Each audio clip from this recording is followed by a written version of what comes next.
All right, people. The other day I read a meme somewhere where George Orwell was saying, I wrote 1984 as a warning, not as a manual. It seems like there have been brilliant minds in the West who've been warning about this decay of Western civilization. Everywhere you look at, whether that's the standard of bureaucracy, the level of policing, or even the level of judiciary, everything you look at is disintegrating, it's falling apart. And the people know something is wrong, but still people cannot unite. Let me show you some more harrowing videos or some news stories from the UK that have just emerged in the last 2 or 3 days or so.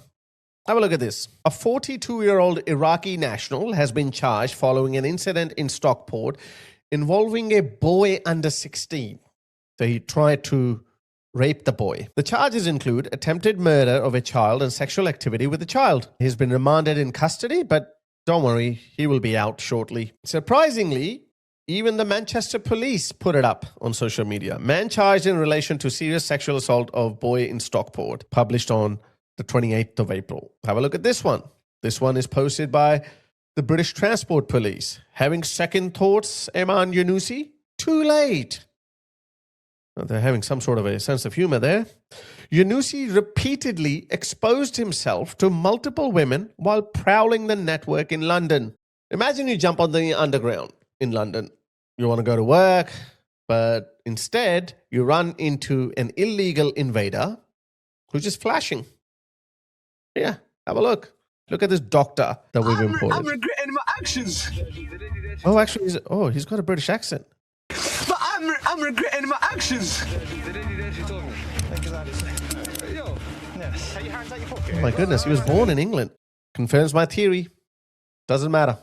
When you bring in people from third world, misogynistic, horny, backward, primitive cultures, just because the children are born in a highly civilized country doesn't mean they're going to be civilized. I'm telling you now, exposure on a train, westbound train towards Temple today, that was witnessed by multiple people. Only 2 weeks before, Yunusi was handed a sexual harm prevention order for other sexual offenses. Why was he out on the streets? Woke judges. Okay. So I'm taking the L. I'm taking the action back. I'm just thinking of what I've done. And I'm regretting it. That's all I'm thinking. I'm not hitting myself. I'm just thinking of what I've done. And I'm regretting it. That's all. What's that then that just dropped out of your pocket? Did that drop out? Oh, he's now jailed for 14 months. Oh, right. Okay. Railway network will not be tolerated. Excellent. Let's have a look. Another one. 2 Afghans have appeared in court today charged with the rape of a woman in Sherford. Hashmat Mahail, aged 31, and Syed Hoshmand, aged 19, appeared before Plymouth Magistrates Court this afternoon. Both men are accused of raping a woman at a residential property on Falcon Mews in Sherford. And this thing has been going on for decades. Look at this cold case.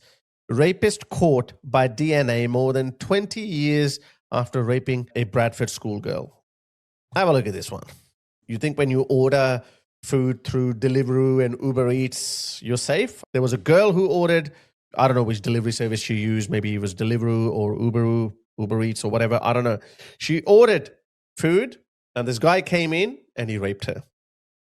Eritrean asylum seeker Abdullah Burhan, 35, spat at staff and kicked a subway worker at 4:50 a.m. in Bournemouth on November 30th, 2024. He was drunk and aggressive, refused to queue, waved £20 notes in customers' faces, probably your taxpayer money, and spat towards the food counter, hitting the protective glass. When staff member Sajan Chaudhry, a Pakistani name, challenged him over the food safety, probably a good man who's actually working, safety risk, Burhan tried to start a fight and kicked out before running off. But check out this next part. But the same day, he had the nerve to casually return to the exact same Holdenhurst Road store, working as a Just Eat delivery driver to pick up some orders. So they recognize him. Huh?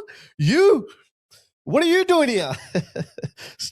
The staff instantly recognized him and alerted police, who traced him to a nearby taxpayer-funded migrant hotel where he lives. So you want to see who these people are? Look at this. This is some place in London. Just casually having a knife fight in the middle of a day. Look at this, stabbing each other, covering their faces, wearing balaclavas. Look, you tossed it away. Got rid of the crime weapon. Out. Actually, this reminds me of something else. This is a normal British park in Leicester, April 2026. This is a normal British park where migrant men are just facing off, fighting with each other, beating each other up. Look at this. Can you take your daughter there? Just a few years ago, 20 years ago, it was perfectly fine. You would see many families walking around, having a good time. But now, you'd be a fool if you go there. Have a look at this one. This is a developing story, and they haven't even given any details of the perpetrators. Attack in Ashford Park. The Memorial Gardens in Ashford Town Centre has been taped off by police following a reported sexual assault Monday 27th of April evening. The site remains closed with a police presence. No further info reported. There you go. Look at this. 90% chance, 90% probability that another illegal migrant. That's what they do. They rape women in their parks, which is why I'm saying it's absolutely stupid to go to a park, especially if you're a woman. That's the world our politicians have created, guys. And anyone who complains about it gets shut down. Not me, because I have brown privilege. So I don't know. I'm just walking on a very thin ice. I could be shut down any day. I told you I'm expecting a knock on my door under these hate speech laws in Australia, but hasn't happened yet. May not happen, may happen. I don't know. But we got to keep doing this. And it's the same pretty much everywhere else. Have a look at this. This is a park in Vienna. Look at this. Look at this. What an absolute dump. What an absolute shithole. Serves Hitler right. He wanted to protect his country. Oh my goodness. This is so dystopian. So dystopian. Look, kids are playing. You can't really blame them. They've come here in search of better life, but Europe is a tiny, tiny continent. It's full. Let me show you a German park. It is. This is a Russian woman filming it, and she's saying, where are the Germans? A Russian is missing some Germans. Сейчас будет мальчишка играть на гитаре на своей. Такое впечатление, как будто я по Анталии иду. Или по Стамбулу. And the sad part is, I can't feel sorry for these people, you know, these people who have come here, because they don't leave their cultural values behind. They're actually in search of money. That's it. That's what they want. They want free handouts, free money. They're not willing to change. They're not willing to integrate or assimilate. They don't care about Western values. They hate Western values. And this is the reason why wherever they go, they turn their new country into the shithole they had just left behind. So the only solution to that is, sorry, without discrimination, everyone goes back. Remigration is the only solution. So underneath my videos, I see hundreds, thousands of comments, yeah? And I see that these people are hearing what we're talking about, but there's no way of networking. There's no way of these people to talk to each other. So, look, I don't know if this is going to work. I don't know if it is a good idea, but it seems like a good idea.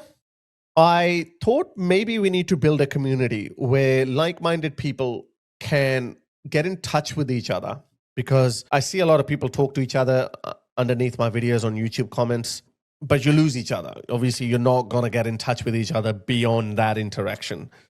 So I thought we need to build a community in the safest possible manner. WhatsApp is not safe because you have to share your mobile number.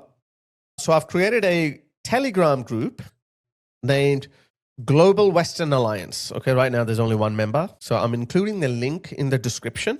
Up to 200,000 people can be added. It will be an open group. Anyone can join. This will allow you to develop deeper connections with each other, deeper than what you can do underneath YouTube comments. So I would urge people to join this group, talk to each other, maybe network, share your experiences, maybe form little communities. Look, again, as I said, I don't know if it's a good idea.